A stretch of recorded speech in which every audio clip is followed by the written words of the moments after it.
Practice शुरू करते हैं। देखिए कुछ डेली कॉन्वर्सेशन में यूज होने वाले सेंटेंसेस की यहाँ पर प्रैक्टिस करेंगे और हर सेंटेंस को बिल्कुल नेचुरली इंग्लिश में बोलेंगे the way native English speakers do, और हर सेंटेंस का लॉजिक समझते हुए चलेंगे कि इस सेंटेंस को इस तरीके से क्यों बोला जा रहा है। नेसेसरी ग्रामर डिस्कस करते हुए चलेंगे। आपको अगर कहना हो मेरे साथ दुकान पे चलो, मेरे साथ दुकान पे चलो, accompany me to the shop. Accompany me to the shop जब आपने कहा, इसका मतलब आपने कह दिया दुकान तक मेरा साथ दे दो। आप ऐसे कह सकते हैं come with me to the shop, come with me to the shop. तो आपने जाने की प्रक्रिया पे थोड़ा एम्फेसाइज किया। अकम्पनी का मतलब ही है साथ देना। जैसे हम कहते हैं ना इसको कंपनी दे दो, इसको मुझे तुम्हारी कंपनी बहुत अच्छी लगती है, यानी टू बी विद समवन। तो accompany me to the shop यानी कि be with me to the shop, जब तक हम दुकान पे पहुंचे मेरा साथ देना, right. However you can use both the sentences interchangeably to convey the same message, right. So accompany me to the shop. अगर आपको कहना हो डॉक्टर के पास मेरे साथ चलो, मेरे साथ डॉक्टर के पास चलो, आप कह सकते हैं accompany me to the doctor's, accompany me to the doctor's. यहां पर देखिए दो तरीके से कहा जा सकता है। आप कह सकते हैं accompany me to the doctor's clinic, doctor के क्लिनिक तक, या फिर आप नॉर्मल कह सकते हैं accompany me to the doctor's. ये डॉक्टर्स एक्चुअल में नेचुरली यूज किया जाता है, इसका मतलब हो गया डॉक्टर के क्लिनिक तक। तो आप नॉर्मल कह सकते हैं accompany me to the doctor's, इतना काफी है। आप अगर किसी को आपसे पूछना, आपको किसी से पूछना हो आप मेरे साथ क्यों नहीं चलते, आप मेरे साथ डॉक्टर तक क्यों नहीं चलते, so why don't you accompany me to the doctor's, why don't you accompany me to the doctor's. अगला सेंटेंस है अपनी गलती मान लिया करो, अपनी गलती मान लिया करो। अब कहा जा सकता है always accept your mistakes, always accept, ये ए है, एक्सेप्ट इसका प्रोनाउंसिएशन है, एक्सेप्ट नहीं कहेंगे। So always accept your mistakes, या फिर आप ऐसे कह सकते हैं always admit your mistakes. Admit use किया जा सकता है मिस्टेक्स के लिए, या फिर एक्सेप्ट भी यूज किया जा सकता है। हमेशा दूसरों की सराहना किया करो, हमेशा दूसरों की सराहना किया करो। Always appreciate others, always appreciate others, इसको अप्रिशिएट नहीं कहेंगे, ऑलवेज अप्रिशिएट अदर्स। कहना है खुद पे विश्वास करो या खुद पे विश्वास रखो, believe in your self, believe in your self. आपको कहना हो भगवान पे विश्वास रखो तो have faith in God, have faith in God. अगर आपको कहना है भगवान पे विश्वास रखो, आप एक और बात कह सकते हैं trust God, trust God, have faith in God, या फिर खुद पे विश्वास रखो तो बिलीव इन योर सेल्फ। आपको कहना हो दूसरों की सलाह ले लिया करो, दूसरों की सलाह ले लिया करो। Always have a second opinion, always have a second opinion, इसका मतलब हुआ दूसरों की सलाह ले लिया करो। उससे मेरा सामान लौटाने को कहो, उससे मेरा सामान लौटाने को कहो। यह रिक्वेस्ट जब करे जा रही है तो ask him to return my stuff, ask him, उससे कहो कुछ करने को तो ask him to return my stuff. देखिए आस्क का मतलब पूछना भी होता है और आस्क का मतलब रिक्वेस्ट करना भी होता है। Ask him to call me, उससे कहो मुझे कॉल कर ले, ask him to call me, right. उससे कहना मुझे 5 बजे के बाद कॉल करे, उससे कहना मुझे 5 बजे के बाद कॉल करे। Ask him to call me after 5, ask him to call me after 5। उससे कहना दवा समय पे खा ले, उससे कहना दवा समय पर खा ले। Ask him to take medicine on time, ask him जब हम बार बार कह रहे हैं इसका मतलब यह है कि मुझसे पोलाइटली कुछ कहने की बात कर रहे हैं। तो ask him take medicine on time. मेरा पेट खराब है, पेट में अगर कोई भी प्रॉब्लम है, अब कोई भी कई सारी दिक्कतें आती हैं पेट में, लेकिन अगर नॉर्मल एक जनरल वर्ड आपको यूज करना है तो आप कह सकते हैं my stomach is upset, my stomach is upset.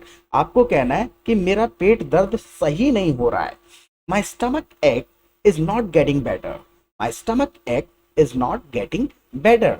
कोई दवा काम नहीं कर रही है, no medication is working, no medication is working. या फिर आप ये भी कह सकते हैं no medication is helping out, no medication is helping out, इसका मतलब कोई भी दवा काम नहीं कर रही है। आपको कहना हो कुर्सी ले लो, मान के चलिए कोई हमारे पास आता है, आसपास में कुर्सी पड़ी होती है, हम कहते हैं ना कुर्सी ले लो, तो नॉर्मल कहा जा सकता है pull the chair, pull the chair. अगर कुर्सी सही जगह पर रखी हुई है, आपको नॉर्मल कहना है कि बैठ जाओ, तो आप कह सकते हैं have a seat, have a seat, take your seat. Take a seat नहीं कहेंगे, आप कहेंगे हैव ए सीट या फिर take your seat. Take your seat कह रहे हैं तो इसका मतलब ये बिल्कुल नहीं है कि अपनी सीट। टेक योर सीट अपने आप में बना हुआ जनरल फ्रेज है, यूज होता है। तो इंग्लिश को नेचुरली बोलने के लिए हमें सेंटेंसेस सुनने पड़ते हैं कि इस सेंटेंस को इंग्लिश में बोला कैसे जाएगा। अगर हम शब्दों का मिलान करके ट्रांसलेशन कर देंगे तो कुछ सिचुएशंस हैं 10% जहां पर सेंटेंसेस का मैसेज जाएगा, मीनिंग निकलेगा, लेकिन ज्यादातर केसेस में अगर शब्दों के हिसाब से ट्रांसलेट कर देंगे तो मैसेज बदल जाएगा या मीनिंगलेस सेंटेंस बनेगा। यहाँ कैसे आना हुआ, अगर मान के चलिए कोई व्यक्ति आपके पास मिलने आया, आपको पूछना है यहाँ कैसे आना हुआ, what made you come here, what made you come here, यानी कि आपका यहाँ कैसे आना हुआ। मुझे तुमसे कुछ बात करनी है, मुझे तुमसे कुछ बात करनी है।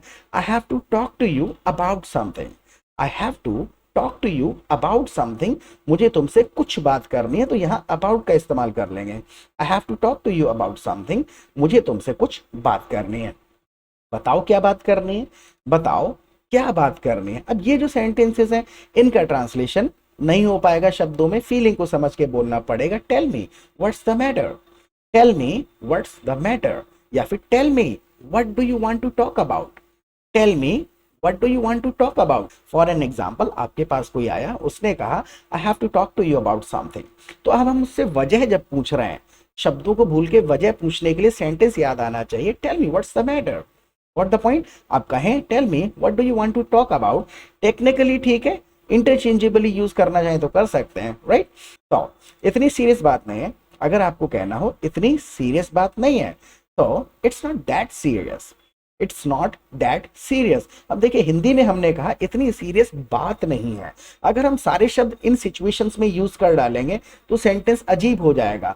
मान के चलिए किसी ने मुझसे पूछा tell me what's the matter, अब मैं कहूं इतनी सीरियस बात नहीं है तो सारे शब्द नहीं यूज करूंगा, normal, it's not that serious, इतना सीरियस नहीं है, इट्स नॉट दैट सीरियस। तो सिचुएशन के हिसाब से बहुत सारी चीजें ऐसी हैं जो इंग्लिश में सिचुएशन के हिसाब से सेंटेंसेस अलग तरीके से बोल दिया जाता है।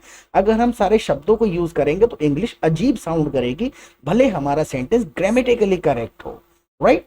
अगर आपको कहना हो खाना खाए बिना मत जाना, खाना खाए बिना मत जाना, don't leave without having food, don't leave without having food, जाने के लिए अक्सर हम लीव वर्ड का इस्तेमाल कर लेते हैं। अगर मैं कहूं अब जाने का टाइम हो गया तो it's time to leave, it's time to leave.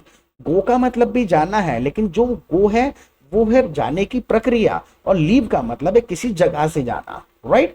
मिलते रहा करो, मान के चलिए आपको किसी दोस्त को कहना हो मिलते रहा करो, keep in touch, keep in touch यानी मिलते रहा करो। गिर मत जाना, कई बार ऐसी सिचुएशन आ जाती है, कई बार हमको कहना होता है अरे ध्यान से, गिर मत जाना, हाथ मत जला लेना, दूध मत गिरा देना, तो फीलिंग को आप समझिए, हम उनको केयरफुल रहने के लिए कह रहे हैं। तो आप कह सकते हैं गिर मत जाना, आप कहिए be careful not to fall down, be careful not to fall down यानी गिर मत जाना। अब इस सिचुएशन में अगर हम सिर्फ इतना कहते हैं नॉट टू फॉल डाउन तो मजा नहीं आएगा, कि फीलिंग नहीं पहुंची। हम कह क्यों रहे हैं गिर मत जाना, be careful not to fall down यानी केयरफुल रहो, गिर मत जाना, राइट। मत जाना, ऐसा मत कर लेना में फीलिंग है छुपी, तो फीलिंग को समझना पड़ेगा, शब्दों को काउंट नहीं करना है। अगर इस सेंटेंस को हम केवल 3 शब्दों में इंग्लिश में बोलने की कोशिश करेंगे तो सेंटेंस नहीं बन पाएगा। आपको कहना है अपने शब्दों पे ध्यान दो, जो आप बोल रहे हैं अपने शब्दों पे ध्यान दो। मान के चलिए कोई अनाप शराब बोलता चला जा रहा है, गलत शब्दों का इस्तेमाल कर रहा है, तो इस कंडीशन में हम क्या कहने की कोशिश कर रहे हैं, B careful with your words, B careful with your words, या फिर mind your words, mind your words, mind your tongue. इसमें भी हम केयरफुल होने की, ध्यान देने की जब बात करते हैं तो सिचुएशन पकड़िए, जब भी आप किसी को केयरफुल होने के लिए कह रहे हैं आप कहिए बी केयरफुल अबाउट जो भी आप बताना चाहते हैं उसके बारे में। So be careful with your words यानी अपने शब्दों पे ध्यान दो, सही से बोलो, या फिर be careful not to fall down. Normal तरीके से आपने सिचुएशन बता दी। ध्यान रहे तवा गरम है, मान के चलिए आपने किसी बच्चे को भेज दिया किचन में, आपको बताना है देखना तवा गरम है, देखना तवा गरम है, तुरंत याद आना चाहिए। आप केयरफुल होने के लिए कह रहे हैं तो be careful, be careful the pan is hot, be careful the pan is hot. आपको कहना है हाथ मत जला लेना, be careful not to burn your hand, be careful not to burn your hand. देखना क्या गैस बंद है, गैस जलती है किचन में, पूछना है देखना क्या गैस बंद है, कह सकते हैं please check, please check if the gas is turn off. If लगा दिया जाएगा, क्या ऐसा है, इसके पीछे फीलिंग क्या है, जब देखना क्या गैस बंद है, इसके पीछे आधा सेंटेंस छूटा हुआ है, देखना क्या गैस बंद है या चालू है। तो इसमें हम इफ इस्तेमाल कर लेंगे, please check if the gas is turn off और ऑन। आगे का बोलने की जरूरत नहीं होती है, ना हिंदी में ना इंग्लिश में। तो जब हम हिंदी का आधा सेंटेंस बोलते हैं तो उसका ट्रांसलेशन करके इंग्लिश का सेंटेंस पूरा कैसे हो सकता है, फीलिंग समझनी है। Please check if the gas is turn off, देखना क्या गैस बंद है, देखना क्या कोई हमारे दरवाजे पे है, देखना क्या कोई हमारे दरवाजे पर है। Please check if someone is at our door. Please check if someone is at our door, देखना क्या कोई हमारे दरवाजे पर है। जाओ बैंक मैनेजर से पता करो, जाओ बैंक मैनेजर से पता करो। So go and check with the bank manager. Go and check from the bank manager नहीं कहेंगे, go and ask the bank manager, bank manager से पूछो। लेकिन अगर आप कंफर्मेशन करने जा रहे हैं तो आप विद करेंगे, तो go and check with the bank manager, यानी बैंक मैनेजर से जाके कंफर्म कर लो, श्योरिटी ले लो। Go and check with the bank manager, right. Free होके मुझे कॉल करना, फ्री होकर मुझे कॉल करना। Call me when you are free, call me when you are free. तो इस सेंटेंस का कोई ट्रांसलेशन नहीं है, call me after getting free. हो जाएगा ट्रांसलेशन लेकिन फिर मजा नहीं आएगा। इसका हो गया, और आगे के सेंटेंसेस देखिए। So call me when you are free, यानी फ्री होके मुझे कॉल करना। घर पहुंच के मुझे कॉल करना, घर पहुंच के मुझे कॉल करना। So call me when you reach home, call me when you get home. Call me when you get home या रीच होम। गेट का मतलब भी पहुंचना है और रीच का मतलब भी पहुंचना है। जब मूड सही हो तो मुझे कॉल करना, जब आपका मूड सही हो तो मुझे कॉल करना। Call me when you are in a good mood, call me when you are in a good mood, या फिर call me when you are in a mood to talk, call me when you are in a mood to talk.